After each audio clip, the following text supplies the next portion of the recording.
Assalamualaikum warahmatullahi wabarakatuh.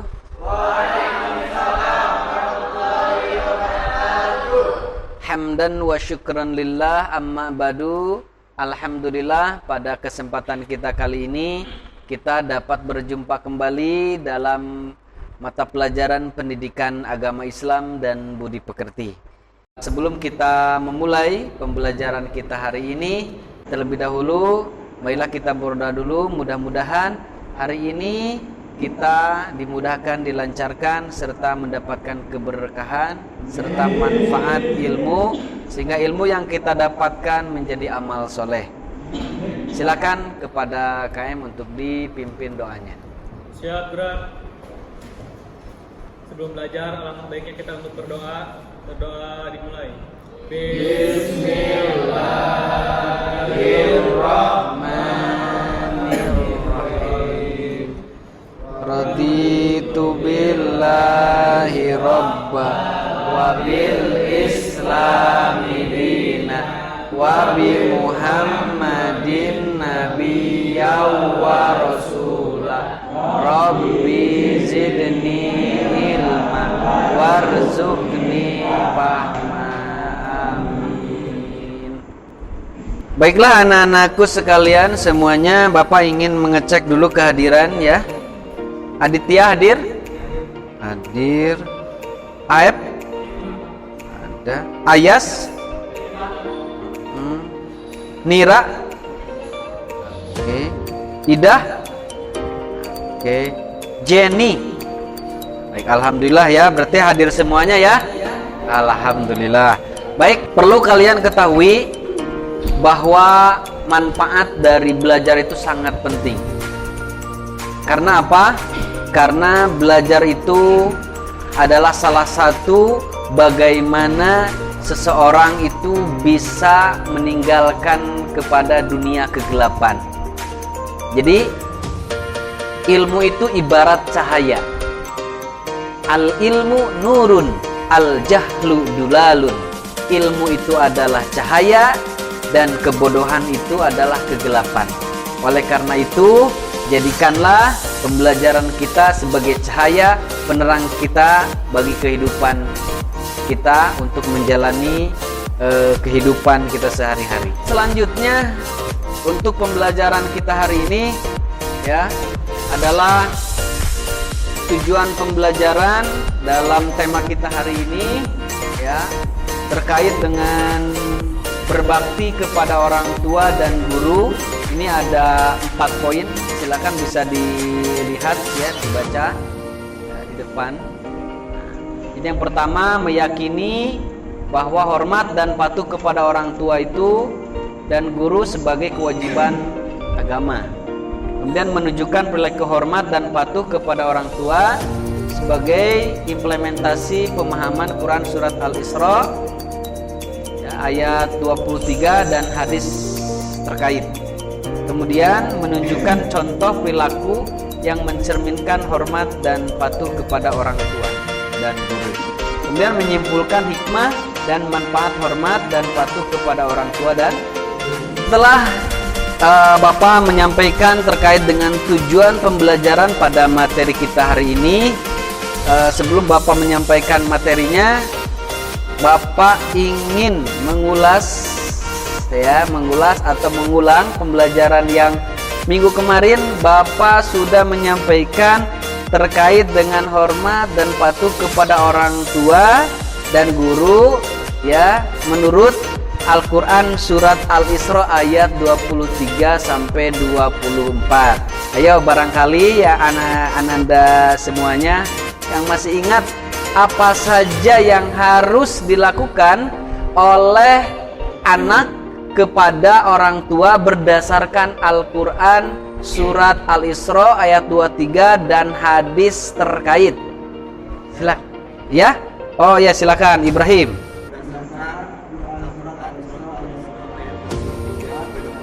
Ya?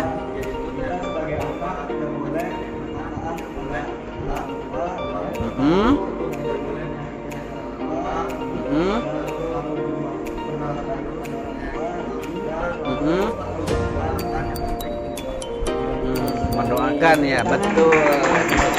Untuk berikutnya ya, kalian bisa mengamati ya kepada video pembelajaran berikut ini terkait dengan kisah tentang Uwais Al-Qarni ya. Jadi ini kisah tentang Uwais Al-Qarni ini ya adalah sebagai bentuk seorang anak yang berbakti kepada orang tua.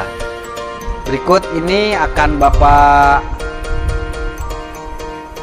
putar ya videonya. Kisah Uwais Al-Qarni, pemuda yang terkenal di langit.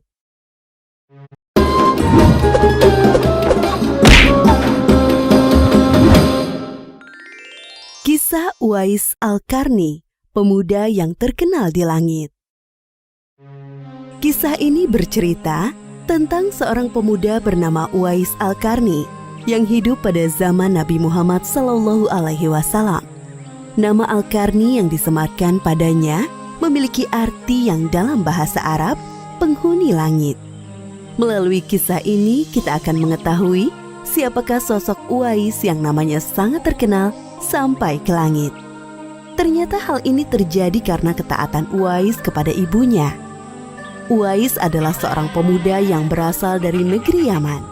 Sejak lahir, ia memiliki penyakit sopak, timbul bercak-bercak putih di seluruh badan. Uwais adalah pemuda yang soleh dan giat bekerja. Sehari-hari ia mengembala domba milik para tetangga untuk memenuhi kebutuhan hidup. Uwais tinggal berdua dengan ibunya yang lumpuh dan buta. Walaupun hidup miskin, Uwais selalu bersyukur dan sangat menyayangi ibunya. Ia selalu berusaha memenuhi segala permintaan sang ibu. Uwais anakku, kemarilah sebentar nak. Baik ibu, apakah ada yang engkau butuhkan? Anakku sayang, mungkin hidup ibu sudah tak akan lama lagi. Ada satu keinginan ibu yang ingin sekali terwujud. Jangan berkata seperti itu ibu. Katakan padaku, apa permintaan ibu itu? Sebelum saat itu tiba, ibu ingin melaksanakan haji. Mendengar perkataan ibunya, Uwais hanya termenung sambil berpikir. Aku sangat ingin mewujudkan permintaan ibu. Mohon ibu bersabar sampai saat itu tiba. Aku akan mencari cara agar kita bisa pergi ke Mekah untuk melaksanakan ibadah haji. Oh, terima kasih nak. Ibu Uwais sangat bahagia dan memeluk Uwais sampai menangis. Ya Allah, bagaimana cara hamba membawa ibu hamba yang lumpuh dan buta untuk pergi ke Mekah? Sedangkan jarak dari Yaman ke Mekah sangat jauh, melewati padang pasir yang tandus. Biasanya orang-orang pergi ke sana menggunakan unta. Seekor domba pun aku tidak punya, apalagi unta. Uwais terus berpikir dan akhirnya menemukan suatu ide. Keesokan harinya, Uwais menemui pemilik domba dan membeli 1 ekor domba untuk dipelihara. Namun uangnya hanya cukup untuk membeli 1 ekor anak domba yang kecil. Setiap hari Uwais menggendong anak domba itu naik turun bukit. Orang-orang yang lewat tertawa melihat tingkah Uwais. Hei, coba lihat Uwais itu. Apa yang dilakukannya dengan anak domba itu? Dasar orang aneh. Uwais gila, Uwais sudah gila. Uwais tidak mendengarkan cemoohan dari orang-orang. Saat ini yang ada di pikirannya adalah ibunya. 8 tahun berlalu dan tibalah pada musim haji. Anak domba Uwais semakin bertambah besar. Beratnya mencapai 100 kg. Begitu pula dengan Uwais. Badannya semakin kekar dan bertenaga. Berkat latihan setiap hari, beban berat yang dipikulnya tidak terasa lagi. Sekarang semua orang tahu bahwa apa yang dilakukan Uwais adalah bentuk pengorbanannya kepada sang ibu. Uwais menggendong ibunya sambil berjalan kaki dari Yaman menuju Mekah. Subhanallah, alangkah besar cinta Uwais kepada ibunya itu. Sesampai di Mekah, Uwais tetap menggendong ibunya untuk bertawaf di Ka'bah. Di hadapan Ka'bah, ibu dan anak itu berdoa. Ya Allah, ampunilah semua dosa ibuku. Bagaimana dengan dosamu anakku?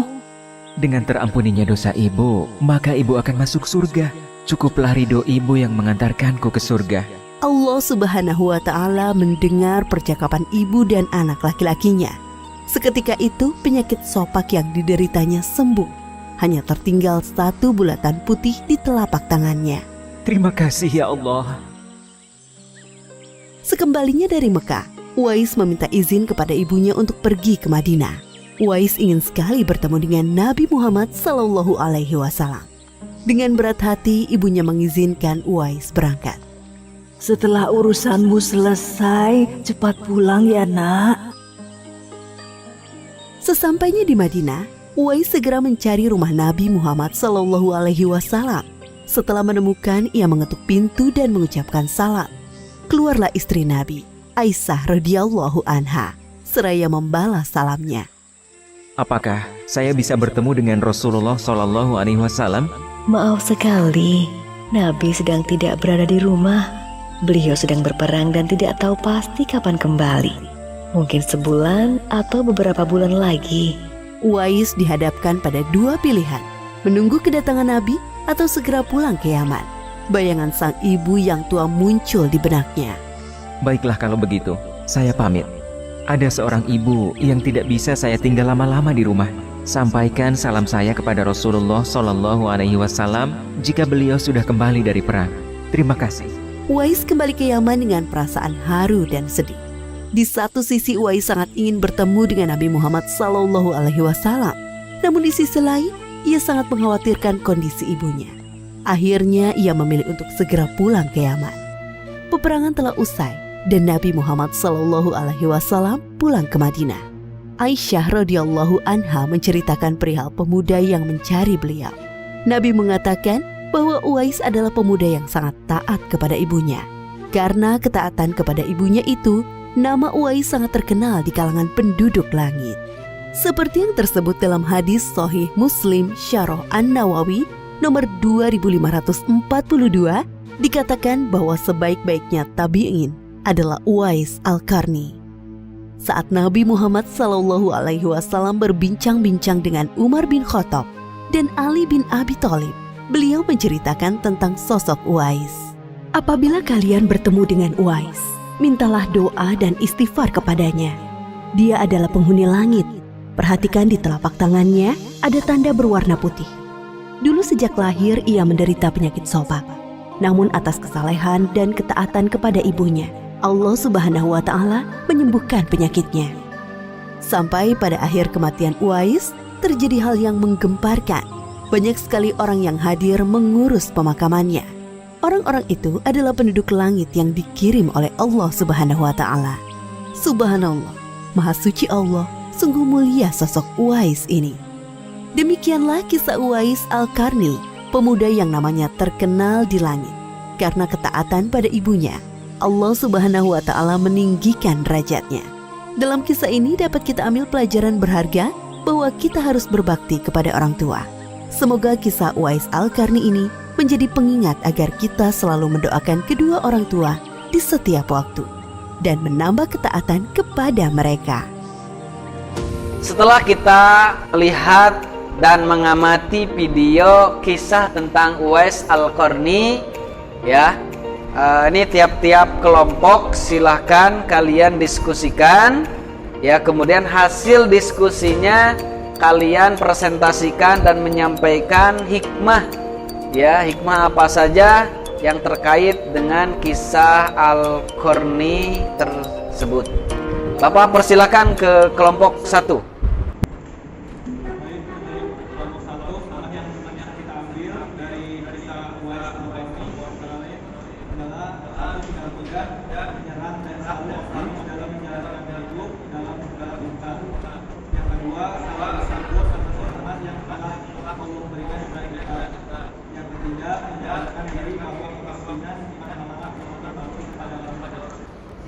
Oke, baik sekali, tepuk tangan untuk kelompok 1. Silakan untuk kelompok 2. Dari di kelompok kami banyak dapat diambil bisa kelompoknya adalah selalu berusaha untuk menjalankan amanah yang kedua memberikan. Jadi pribadi yang memahami bahwa pentingnya amanah kepada orang tua, tingkatkan perilaku bakti kepada orang tua dalam kehidupan saya. Selanjutnya silakan untuk kelompok 3.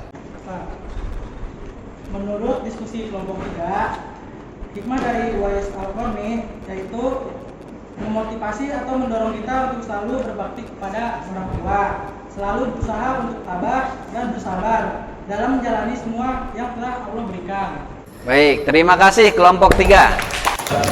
Selanjutnya untuk kelompok 4, silakan. Siapa instruksi untuk menjawab? Saya perwakilan dari kelompok 4 sudah berdiskusi hikmah yang dapat kita ambil dari kisah Uwais Al-Qarni, yaitu membentuk pribadi yang giat dalam berusaha atau berikhtiar meningkatkan kecintaan kepada Nabi Muhammad SAW. Iya, betul sekali. Kan hasil daripada materi kisah tentang Uwais Al-Qarni. Barangkali silakan ada yang mau bertanya. Nah, silakan.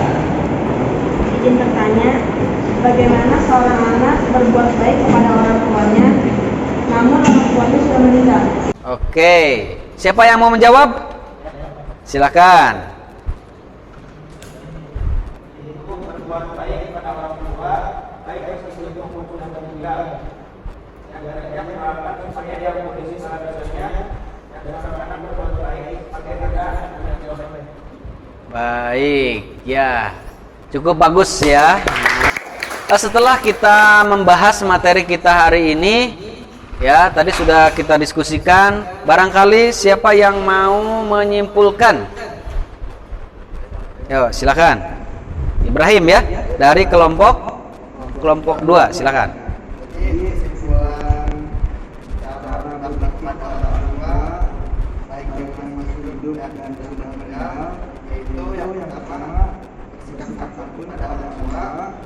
Membantu kedua orang tua, Iya. yang ketiga mendoakan pada kedua orang tua, Iya. yang keempat menjaga nama baik orang tua dan selalu berbuat baik, dan yang terakhir melaksanakan amanah orang tua untuk jadikan.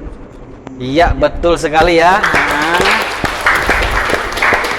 Tadi sudah disampaikan dan disimpulkan oleh temannya ya, bahwa untuk pertemuan kita hari ini cukup bagus ya.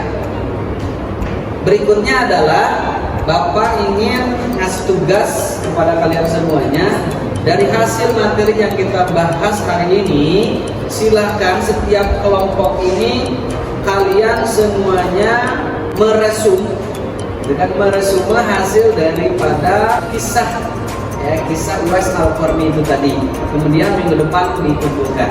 Untuk minggu depan ya, kita masih materi ini ya, yaitu terkait dengan bagaimana kita akan membahas terkait dengan kisah Alqamah. Siapa Alqamah? Insya Allah minggu depan kita akan bahas bareng. Namun sebelum kita tutup di pertemuan kita hari ini, silakan doa dipimpin oleh kami. Untuk siap gerak. Sebelum pulang, alangkah baiknya kita untuk berdoa dimulai.